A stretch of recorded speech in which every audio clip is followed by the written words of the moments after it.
How to fix your Westpac app login problem. Hey everyone, welcome back to another tutorial video. In today's video, I'll show you how you can fix your Westpac Bank's login problem. So to do that, first of all, open the Westpac app on your mobile device. And once you're on this page, first of all, try to log in using your customer ID and your password.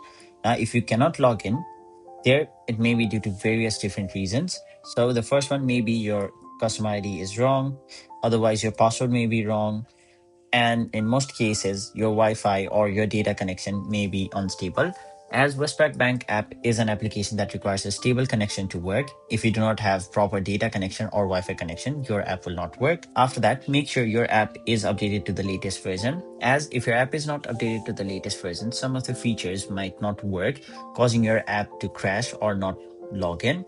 Now, once you've made sure everything is correct, simply tap on the help option on the bottom side of your screen. After that, tap on the option Login and Security. Now, once you've done that, tap on the option Having Trouble Logging In. After that, it'll basically give you a list of all the different issues that may be occurring. So you can reset your password if you've forgotten your password. You may have forgotten your customer ID, so you can retrieve it over here. After that, if you're not being able to log in, it may be because your account may be locked. So you can simply unlock your account with this option over here, and your app may not be working. And once you tap on this option, you will be able to fix technical issues. And even if nothing is working, you can just contact Westpac support and just talk to them saying you are not being able to log in, and they surely will be able to help you. So that is basically how you fix your Westpac Bank's login problem. Thank you so much for watching.